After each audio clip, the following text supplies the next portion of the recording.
Okay, why don't we get started? Good afternoon, everyone. I'm Jim Rooney, President and CEO of the Greater Boston Chamber of Commerce. I hope that you're all joining us feeling healthy and safe on this, I guess now fall afternoon. I think we're in fall now. Anyway, welcome to the Chamber Pacesetters program, new series that we're calling Doing Business.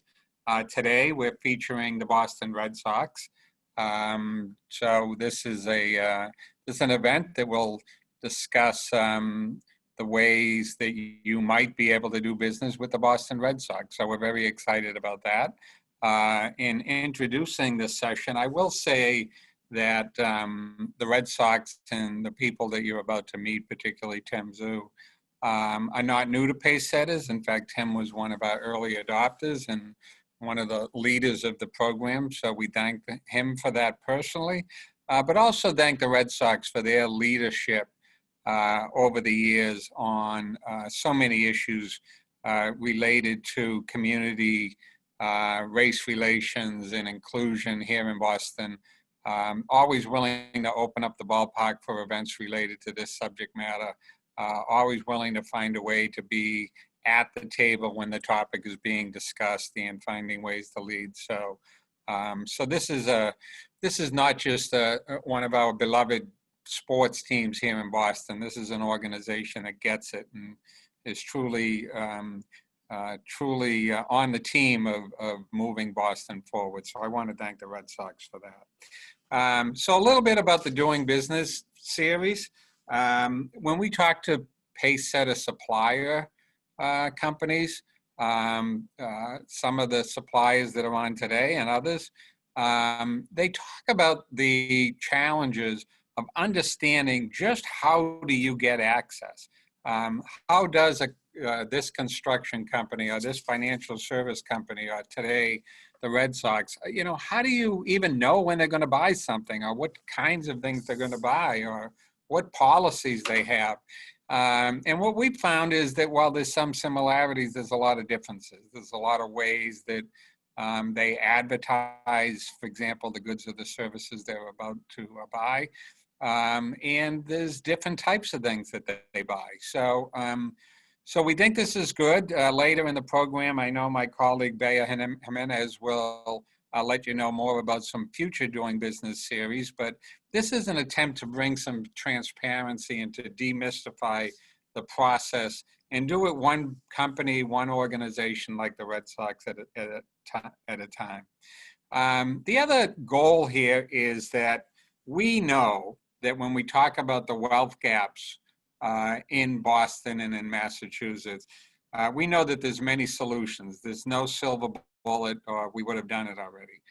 But one clearly is growing business relationships between what we think of as the buyer side of the big businesses and the supply side, small, Black, brown-owned businesses that just want to get a foot in the door. And that's the way that that's one of the ways that you begin to break down the wealth gap by providing these types of opportunities.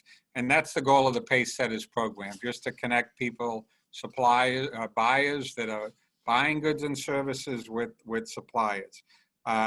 So now more than ever, I think we all understand that these contracts and these types of relationships are important. So once again, thank you to the Red Sox for making themselves available today. Before I turn it over, I want to thank our sponsors for all of the economic opportunity work that we do at the Chamber.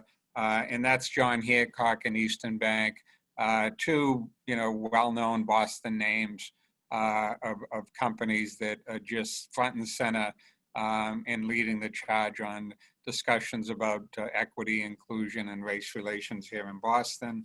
I do want to let everyone know that this session is being recorded and will be available on the Chamber's YouTube page after the presentation. There will be a presentation followed by the opportunity to ask questions. So use the Q&A feature at the bottom of your screen. Make sure to send the question to all panelists. If you do that, And with that, I'm pleased to introduce our speakers from the Boston Red Sox today. By the way, I hope there's no one on the call that's hoping to land a job as a relief pitcher. This is a different side of the Red Sox that we're talking to today. Tim Zhu is the Executive Vice President and Chief Financial Officer for the Boston Red Sox. Tim is responsible for the financial management of the Boston Red Sox, overseeing the organization's operating budget, accounting, financial planning, forecasting, business analytics, and technology services. Prior to this current role, Tim served as Senior VP of Finance, Strategy, and Analytics for both the Red Sox and the Fenway Sports Management Group. Thank you for joining us today, Tim. Thank you for having me. We also have Ryan Scaffidi, Vice President of Financial Planning and Operations for the Boston Red Sox. Ryan is responsible for the management of the financial planning and the day-to-day operations of the finance department, including procurement. In his 10-plus years with the club, Ryan has played a key role in the transformation of the finance department from a transactional-based processing center to a team of trusted strategic advisors. Thank you, Ryan. Tim and Ryan, I'll turn it over to you. Thanks so much, Jim, and thanks everybody for joining. We're thrilled to be here. As Jim said, the Red Sox have been a long time partner of the Chamber for many years, and when this Pacesetters program was started, we just jumped right on board. I think it's a great initiative that the Chamber is running.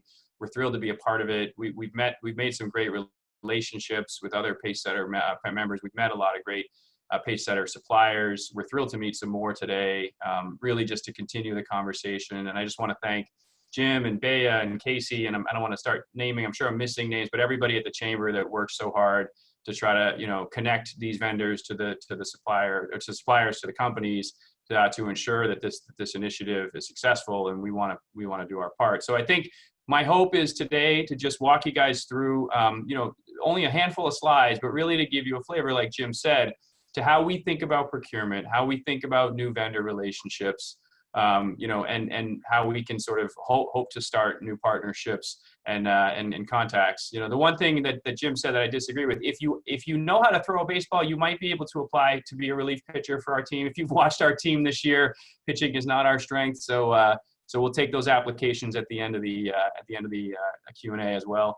The other thing I'll say is usually when I speak in person, I try to motivate people to ask questions. I say, if you ask a question, I'll give you 2 free tickets to a game. Unfortunately, we can't sell any tickets or give away tickets right now, so that offer is might have to be deferred till 2021. Hopefully 2021, we're crossing our fingers. But I do hope that people will have questions at the end that we're happy to answer. So with that, I think I'll just sort of dive in again, just thank the Pacesetters and everybody that's part of the program for allowing us to present today. So I think the first thing, here we go, is, sort of a half joking slide. I think normally when a company introduces themselves, they sort of like to say what they are.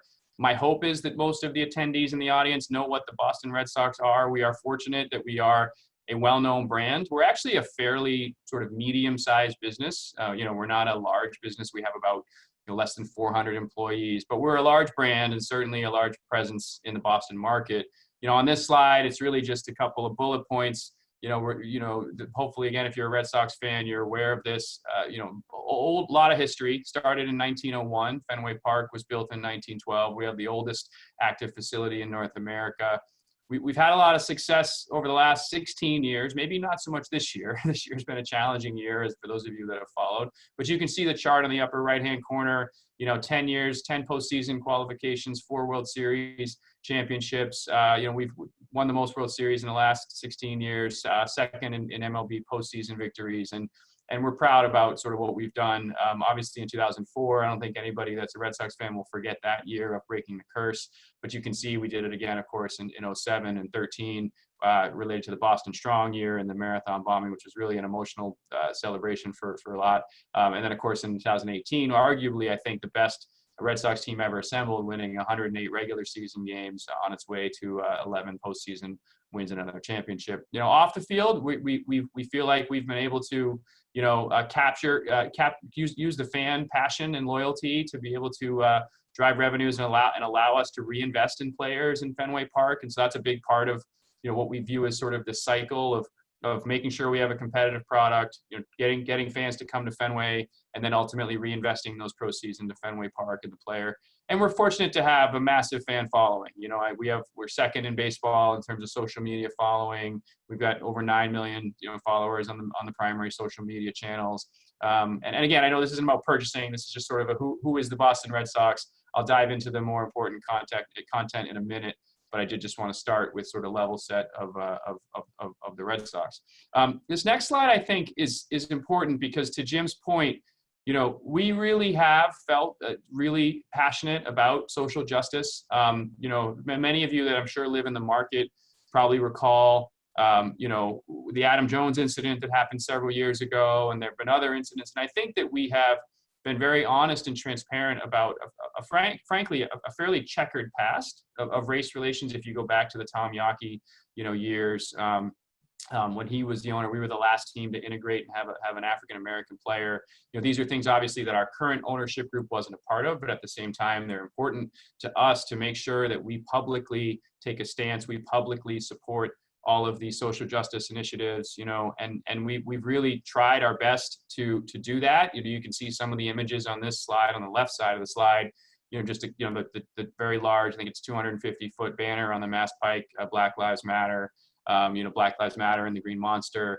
a social media post where we acknowledged that, Torrey Hunter had come out and said that he had some, fans say some using some slurs to him, and just sort of acknowledging that, I think, is a really important part of the social justice aspect, the first step in understanding that you have work to do. One of the things also on this slide that I want to mention is this Take the Lead initiative, which again, not related to purchasing, but it's an initiative that we partner with the other major sports, where we have internships and we invite people of color to sort of work for the Red Sox, and we've had several that have they've started as part-time jobs and then they turn into full-time jobs, and that's an initiative that's really great because it allows us to have a more diverse workforce, which is another goal of ours. But on the right side of the slide, these are just a few select companies. I think some of them may be in the audience today. I know some of them were at least on the sign-up sheet. More Advertising, and Donna Gittins has been a long-standing partner of ours, a minority-owned business.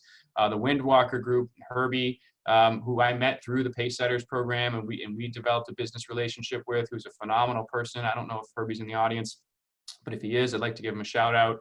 The Corny Bread, another one. April, we had a small partnership where we met April through the Pacesetters initiative, and then a few other companies, ACP Facilities, and other minority-owned business. We didn't learn that one through Pacesetters, but these are other companies that, the Walker Group, Liz Walker consulting firms. These are just a few examples of some minority-owned and women-owned business partners, some of the select ones that we sort of chose to highlight. But I think the point here is, we really do want to practice what we preach as part of this. We are eager to, obviously the services have to make sense for our business, but when we are able to find a vendor that makes sense for our business, and if it is a minority-owned business, that's certainly a plus, because we certainly do want to do what we can to increase that type of spend and form new partnerships. So like I said, just highlighting Windwalker and Corny Bread and ACP as 3 new minority-owned vendors that we started partnerships with over the last few years, in addition to some of the existing ones we had. And I think we hope that this session will be the first step towards potentially new relationships as well. On the next slide, I want to start to get into what if I were a vendor, sort of understanding what are the types of service providers and suppliers that the Boston Red Sox would hire. And I think one of the things to keep in mind is we're ultimately a service company in the sense that we create entertainment. Our product is entertainment, and putting on those baseball games is the primary focus of our revenue, with ticketing and those types of things. But of course, we have a lot of the same needs that a lot of other companies need. So I'll just read these. I'll go down the left side of this chart. Obviously we have banking and tax and audit services that we use and need. Building repairs and maintenance. Fenway Park is obviously a critical aspect of our business, and there's a lot of maintenance and repair that goes on there. So we have various vendors that are providing services, construction, maintenance, et cetera. Cleaning, waste removal, pest control, similar concept. You know, we have obviously have that daily. You know, with Fenway Park. And employee benefits and insurance, I think all companies have those types of services. Event services, we have a Fenway Park events company where we sometimes will, you know, maybe we'll rent a tent if we want to do something on the field, or maybe we'll do some other equipment rental type things.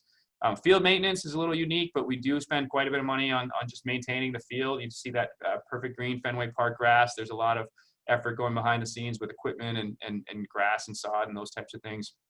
IT services, consulting, and development, that's an area that we're spending more and more time on.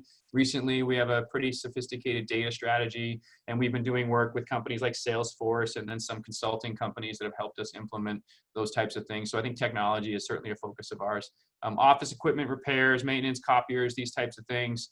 Shipping, courier services, logistics, those are pretty standard. You know, a lot of companies, airfare, rental cars, travel. Of course, we have people, not currently, obviously, but in a normal environment, we have scouts and we have employees that are traveling, et cetera. On the right side of the page, you know, some of the more sort of vendor types, maybe product types, although there's crossover, of course, between these two lists. But, you know, baseball equipment, we buy a lot of baseballs, we buy a lot of bats, we buy a lot of uniforms, you know, building maintenance supplies, the types of things that the service providers use, cleaning and PPE supplies, field maintenance supplies, food services is one I mentioned, Corny Bread. You know, we do employee events, and we can, you know, oftentimes we do those with our partner at Aramark, but we are able to do some outside of that relationship. And Corny Bread was a good example where we did an employee breakfast. Marketing collateral, promotional items, you know, office supplies, printing, signage, artwork, software. This is not an exhaustive list. Obviously, there's other services. If your company is in a space that isn't on this list, it doesn't mean that you should, you know, hang up the Zoom, so to speak. I think this is probably the primary areas of focus, and some of the more ones that we sort of spend more of our resources on. But I did want to just highlight those. You know, the next slide I think talks to one of the things that make our purchasing a little unique, and it does make it a little restrictive, is that we have what we call two-way business partnerships, where we will form a partnership with a bank, you know, and then let's just say Bank of America, right? So Bank of America is the official bank of the Red Sox, and they pay a sponsorship fee to have those rights and to have the big sign at Fenway Park, and it's a significant seven-figure investment.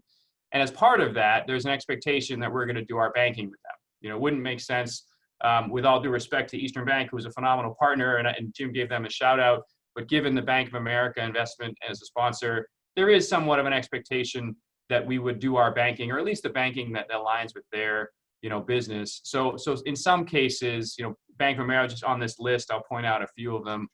Bank of America is our official bank. You know, Konica Minolta is a sponsor, and that's where we buy our copiers. You know, Waste Management is our current, trash waste removal service. Mimecast is an IT vendor for managing our email.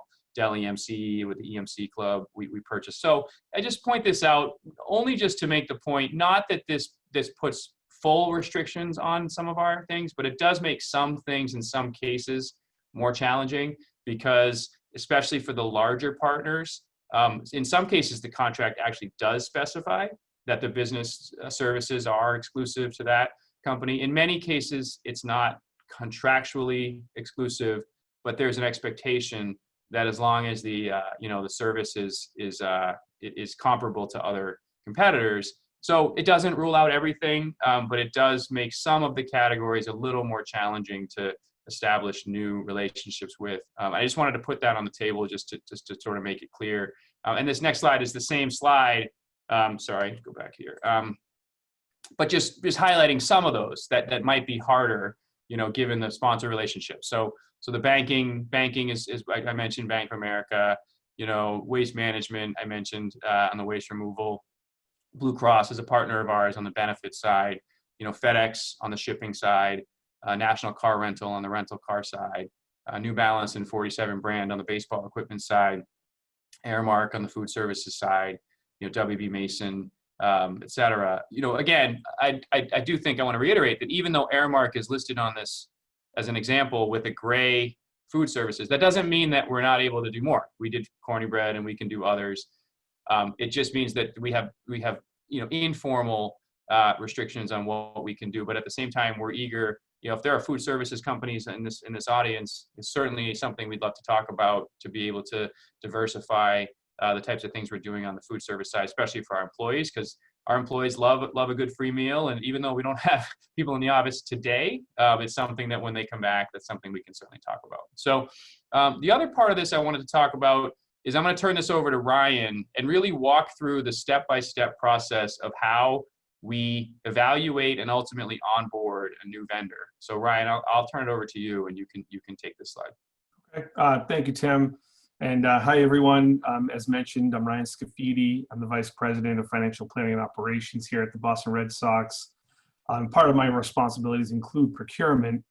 I'm also a member on the Pacesetters program, and I also work very closely with MLB in the league-wide effort to increase spending of diversely owned organizations. So as far as our current process, you'll notice our process might be a little more informal than some other organizations, but we do have a lot of steps along the way, even though we don't have a tremendous amount of documentation that is required. A lot of what happens is by conversation and bringing committees together. And it says our first step starts at the budgeting process, but really it begins throughout the year, the current year. And we start to identify opportunities where we can either increase revenue, reduce our costs, or improve efficiencies, and even just as importantly, improve the fan experience. So there's a lot of different opportunities that we're always looking at, and whether it means we want to try it in the current year or the future year or some other future year, we try to have those conversations ongoing, and we have different committees within the organization that handle that.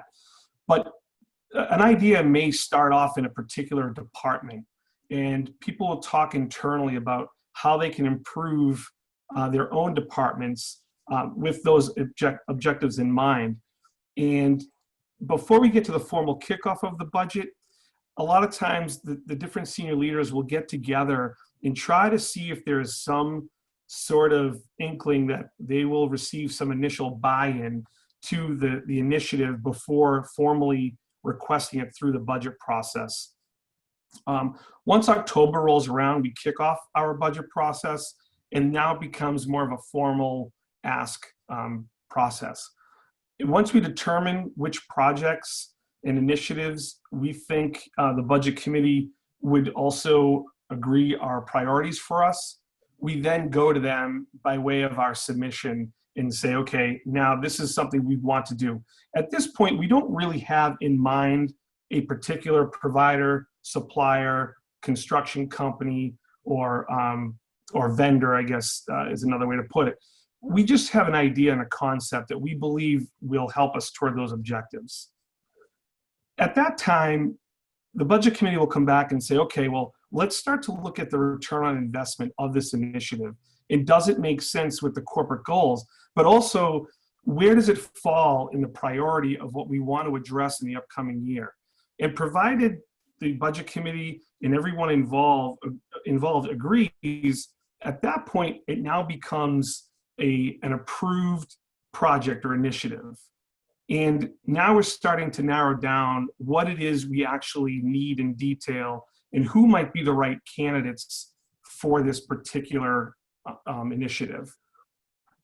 At that point, that's when I get involved. So the business leader or the initiative sponsor will reach out at that point and say, hey, we have this idea. As you know, this was approved through the budget process because I'm heavily involved in that aspect as well. Now, how can we go about finding out who the right organizations are that might be a candidate for this project? At that point, there's a lot of internet research that goes on. There might be some phone calls. We reach out to contacts that we already have relationships with. We talk to people we meet along the way, like the folks throughout the Pacesetters program or other Major League Baseball clubs who have done this similar type of initiative before. And at that point, we start to compile a listing of all the potential candidates that we can start to talk to. Once we've identified those companies, at that point, we start to arrange meetings and demos. We will talk to them on the phone, follow up with questions and answers, and then narrow down that list to a few companies that we believe could be a perfect fit for us. And then at that point, it becomes more of a almost like preliminary negotiation where we get an idea if they're even in the ballpark of what we can afford in accordance with what was approved through the budgeting process.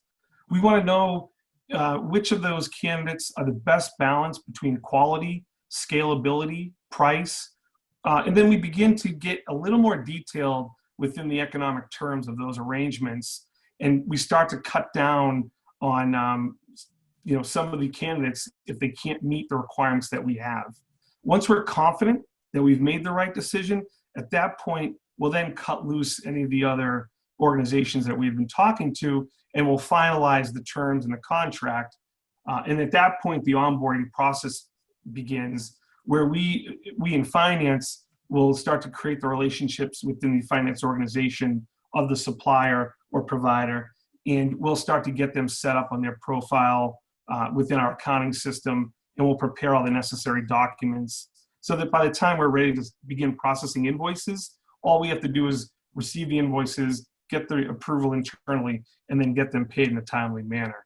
So that's how you become a new partner with the Red Sox. And then from that point on, there's a nurturing process where we're constantly in contact. We're reviewing the status of vendors throughout the year and the ongoing time that we have a relationship.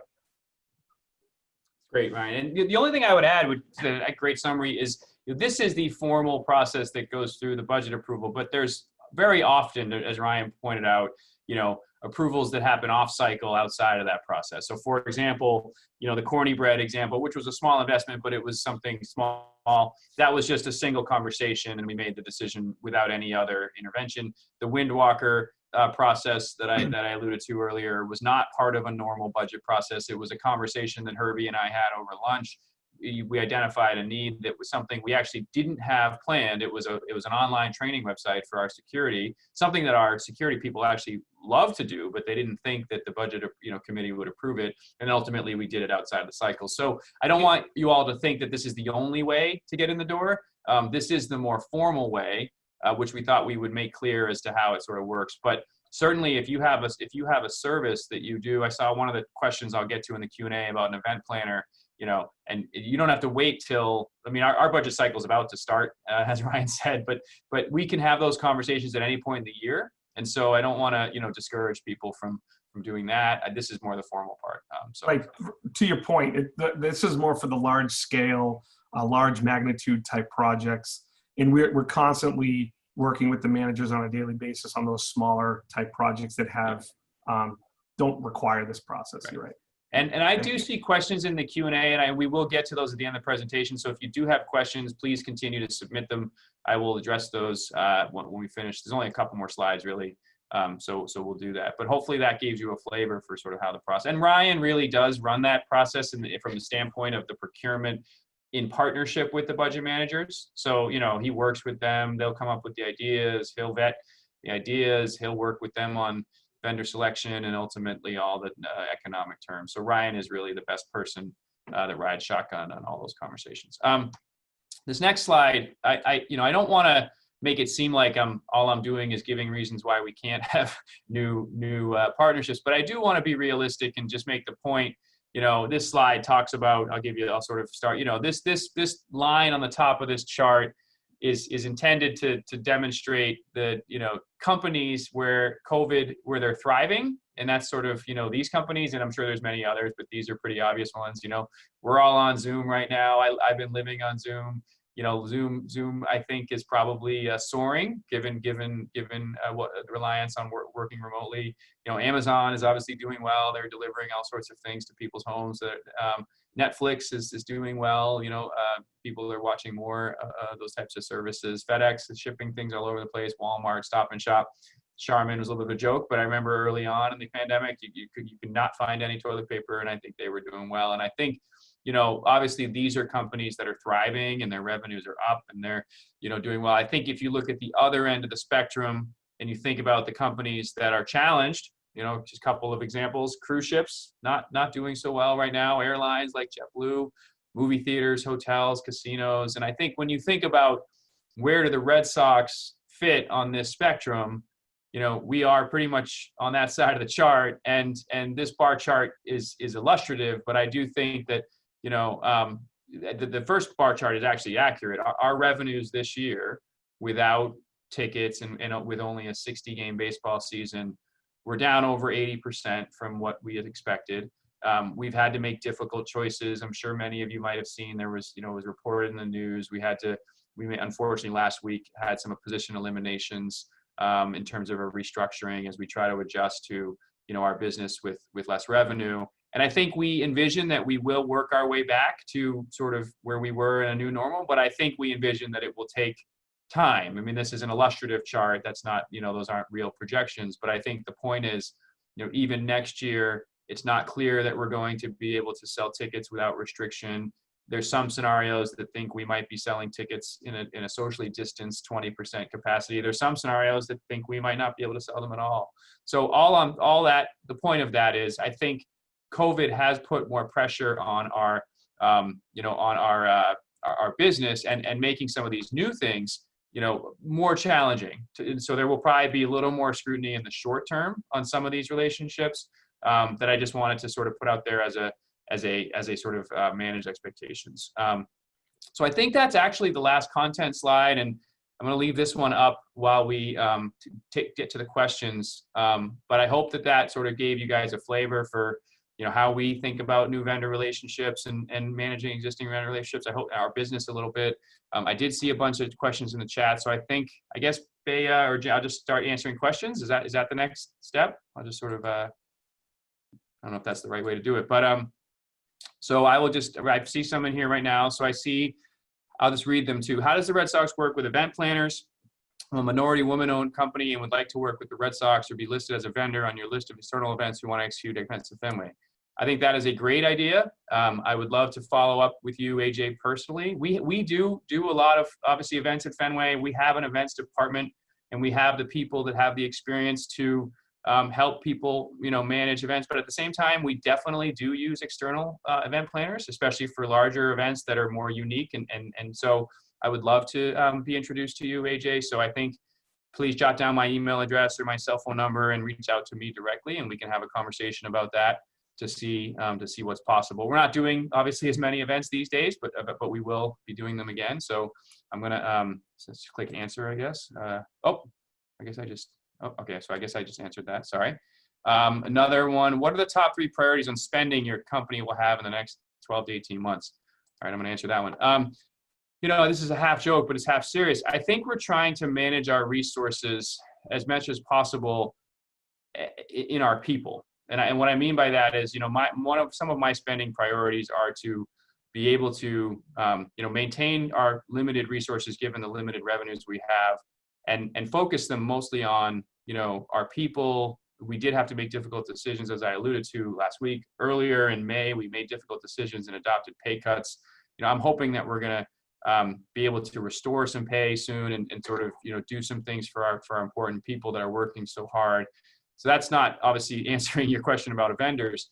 I do think that technology is something that I'm passionate about. And I think that, technology and ways to make our businesses more efficient, investing in technology and allowing us to, improve upon processes is certainly something. So I would say, our people, maybe number 1, technology, number 2, and number 3 might be relief pitchers. So I think that's probably half of a joke, but I think, obviously we want our team to be competitive as soon as possible. So we do want to invest in making sure our team is restored to its normal recurrence in October baseball. All right, I'm going to say, how competitive is your supplier selection on new contracts? I would be honest that it's pretty competitive. I mean, I do think that, some companies, I think, view a relationship with the Boston Red Sox not only having economic benefit in the form of the money that we pay, but also in the sort of branding and the power of being able to say, oh, I'm the official blank of the Red Sox, or I've provided services to the Red Sox. And so it is competitive. I mean, I think we when we do have a need, we often have multiple companies that are interested. And so I don't want to mislead anyone to think that it's sort of easy to get set up. But at the same time, if you have a company with a service that we need, you do the service well, it's competitive pricing, and we feel good about sort of the relationship and the culture of your company, it's certainly something that we definitely do take on new vendors. But I would say that it is fairly competitive. Next one, how long does the process typically take for a new supplier to be onboarded from bidding to contract execution? Ryan, do you want to take that one? Sure. I would say once I have identified the initiative, it's been approved, and then we start the actual selection process, it usually goes fairly quickly, especially for some of the smaller type projects. And when I say smaller, less than, between $50,000 and $100,000 and less, those usually go fairly fast. When we start talking about some major investments like building out infrastructure in the ballpark, those start like the year beforehand. So technology projects, software development, bringing on food services, repairs and maintenance, those types of arrangements are usually, brought together pretty quickly. Great, thank you. I think okay, who makes up your budget committee? Good question. So, it's Ryan runs it. So Ryan really does run the process. I oversee it in partnership with Ryan. And then our Senior Vice President of Finance / Controller, Ryan Aramis, is involved. The three of us really run it. But of course, every time we provide updates, there's a budget committee, which is the larger management committee, which is made up of Sam Kennedy, our president and CEO, Chaim Bloom, our president of baseball ops, is on it, our head of HR, head of ticketing, Chief Operating Officer. So there's a larger group that we report up to as we're going through the process, as Ryan and myself are meeting with managers. So the budget committee itself is sort of 14, 15 people or so, senior management and finance representatives. And so I think I just answered that one. Difference between Boston Red Sox and Fenway Sports Management. Good question. So the Red Sox is the baseball team itself. The Fenway Sports Management is a sports marketing firm that has an office half a block down the road from Fenway and provides sponsorship sales, event management, and consulting services within the sports and entertainment business. So it is a related company, but a separate company. It has separate, needs. It has similar needs in terms of, maintenance and services and those types of things. But it is a office services company, is Fenway Sports Management. So I'll answer that one. Who do you use for security?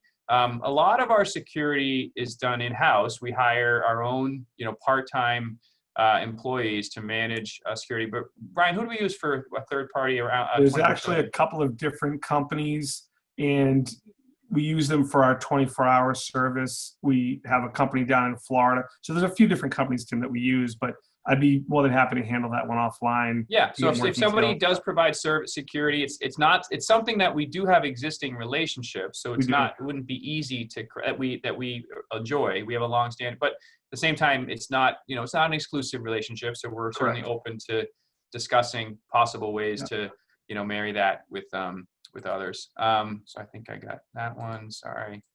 How many vendors do you currently have on your staff August initiative list? Or what is AUG? On your staff? Do you have a yearly RFP process? Well, we don't really have a yearly RFP process. I think what we have is a yearly budget process, which then translates to new initiatives that are approved that then turn into individual RFPs that come out of that. What happened, and I think just to add on to that, is some of the arrangements that are recurring in nature every year, a lot of them have multi-year arrangements assigned to them for like cleaning and some of the other larger scale ones that we do around the ballpark, elevator maintenance, cleaning, those types of things. Yep. Okay. I think this one. But again, just to add, in any of these areas, we're kind of talking at a very high level. If you have a specific opportunity, I'd love to speak to you about that, and we can talk about the specific arrangements that are in place today and how you might be able to get in on that opportunity. Okay. This next one from Kamal, it looked like the question didn't come through. It just says, hi, Tim and Ryan. So Kamal, if you want to ask that question again, I'm going to done on this one. Mark Nisbet, are there any opportunities for a minority-owned commercial furniture dealership helping the Red Sox achieve their supplier diversity goals in furniture, fixtures, equipment? and architectural interior. Yeah, no, I think there's definitely an opportunity. I mean, we need to furnish our EMC club. We need to furnish our suites. We that was another one where in the past we had a relationship with Jordan's Furniture, but that's no longer a relationship. Yeah, but to add to that, there are certain things that we can go outside our arrangement with WB Mason, but there are a lot of the office furniture type stuff comes from there. But we furnish suites with couches and all these other things, so there are some opportunities there. Yeah, I think Mark, I would say encourage you to follow up with Ryan just to talk about what might be possible on the furniture side. How do we get in touch with your security team and contractors? So should we reach out to Windwalker? No. So Windwalker was a partner of ours that did a project around creating an online website, online training website for our security employees. So they wouldn't be the right person, but I would go through Ryan just to talk about security opportunities. So, Ryan can connect. I can lead you in the right direction. Yeah, he can connect you to the right people to evaluate any security related services. We do have a lot of security. Again, we have existing relationships that we like, but at the same time, certainly open to others. If anybody knows how to bring a drone down, that was something we had. I don't know if you saw the news, somebody was flying, or actually the guy that climbed over Fenway Park. Clearly our security didn't work the other day very well because somebody scaled the green monster and climbed over the wall. So I guess we need to find someone to protect the wall. I thought that was you, Tim. That wasn't you? That wasn't me. Okay, a couple more here. I know we're running up against the clock a little bit, but would Fenway be open to adopting a new food concept other than usual hot dog, Cracker Jack, food sandwich, and Aruba? I think the answer is maybe. What makes the servicing food in the park to fans gets a little complicated because that technically we don't control those decisions. So Aramark is our concessionaire partner, and they are the ones who decide. We can give them ideas, but they can decide, what food concepts would make sense in a ballpark environment. So I think that in a lot of cases, like corny bread was a good example. We talked about, is it possible to serve corny bread at Fenway to fans, and it didn't really make sense. So we did the employee thing. I think that we can certainly explore those ideas, but I think more likely we might be something we'd want to do more from an office employee type thing. Internally in the office. Because the Aramark thing can get tricky to navigate, frankly. So, all right. Well, I like the idea. Sorry? Well, I like the idea of food from Aruba to honor Alexander. A couple more. I'll try to hit these quickly. How do you approach if you have an innovative product or service that could bring efficient processes based on best practice? I mean, that sounds great to me. So I don't know exactly what. That's the exact type of service we're looking for, where we want something that's going to improve our processes with technology and innovation. So I don't want to get the name wrong. That's Raghu. I think I've met Raghu before. I think he does software development services, if I'm not mistaken. Okay, great. And reach out to me. Okay. I know hiring is not a priority at this time, unless you're a relief pitcher. That's funny. But was wondering if you have utilized staffing organizations for contract work projects, et cetera, and might have a need for staffing as you bring people back on site. I think in the short term, that's one that I think is not going to be one that we're going to be doing a lot of. And even pre-COVID, we didn't use a lot of, sort of contract type work. We hire full-time employees. We have an HR department to manage that. So it's not ideally, being candid, an opportunity that we do a lot of. Happy to discuss it, but want to manage expectations is not something that we historically do a lot of. Okay, we'll rifle through these last few here. What level of influence does the organization have in getting products vendors set by Aramark? Are there any examples where you are able to lobby for vendors high demand? We can lobby. I mean, ultimately, they're the ones that have to make sure that the product fits their business model, is worthy of the space, because Fenway is so space constrained that every stand, if they think they can sell beer instead of something else, they have to make sure that they do a calculus to understand if they think it will be, that the economics will make sense. So we have I would say moderate influence, but not significant influence, and we're happy to discuss those things. But again, I think they're challenging. In the past, they've been challenging. Now, sometimes what have happened is, there was a popcorn company. I forget the name of the popcorn company, but they actually did a sponsorship with the Red Sox as the official popcorn. They made an investment as a sponsorship, and then that came with the ability to sell it at Fenway. And sometimes those are some of the ways to get around that. So a couple more. Bea, stop me when I'm running out of time here. As a food wholesaler, who should we contact for business? I would contact Ryan. And do you install COVID-19 signage and floor decals in-house, or do you contract an external company? Ryan, do you know that one? We actually have our signage done by a few of the companies that we have contracted relationships with already. Yeah. So, yeah. But we would be open to hearing about other options. I'm sure you don't only do COVID signage, right? Yeah. So maybe there's other things we can talk about. Okay. Categories of finance to use with Bank of America. We do all of our banking, commercial banking, we do our merchant services, our credit card fees. Ryan, what am I missing? It's probably a bunch of things I'm missing. You kind of nailed it. Okay. Our corporate card process, all that. Yeah. Yep. Okay. Is there a process for sharing ideas, learning about business pains, or perhaps exploring solutions with managers? How can we have such meetings? I think I would start with Ryan and see where the conversation goes. So I'm going to just defer to him. Who is actively providing your print and publishing needs? Mass Printing is a company that is one of those two-way partners, and they do make an investment as the official printer of the Red Sox. And so they do a lot of our printing, not all, but a lot. It's one of those not exclusive, but sort of expected things. But we're open to talking about other print options, and certainly it might be a smaller contract to start if we did something with someone else, but Mass Printing is the one that we currently do the most with. Do the Red Sox decide on the payment infrastructure products of digital, contactless, et cetera? Yeah, I mean, yes, we're on the ticket side for sure. So when we sell tickets at the window, we don't do a ton of that. But on the Aramark side, yeah. Sorry? I was going to say not on the concession side necessarily. Yeah, and I think, Appetize, right, is the new point of sale system that we installed, and we certainly partner with Aramark to figure out what the best way is to, do a transaction in a contactless environment. So if there's somebody out there that is in that space, we'd love to hear about it, and because I think Aramark has a lot of ideas on that too, because they obviously have a lot of other venues, but something that we're exploring. Okay, and then this last question here: do you help facilitate instructions to large vendors for tier 2 spending? Is that sort of like indirect spending, like a vendor, I think, is that what you mean by? I think that's what they mean. We have done that a little bit. I mean, I think maybe what you mean is like if Gilbane is working and we want to refer someone to Gilbane as a supplier. I think that's what that question means. We certainly would be open to that. So I think we're open to having those conversations.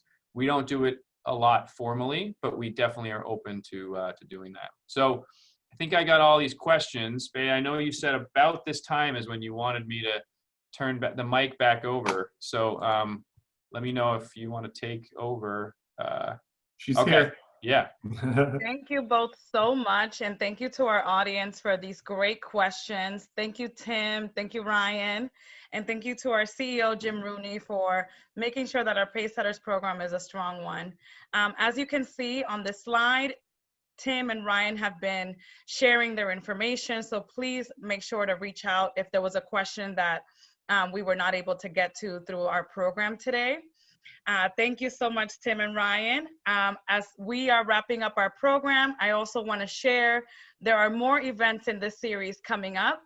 On October 5th, we will be featuring P&G Gillette. On October 14th, we will feature Berkshire Bank and their team.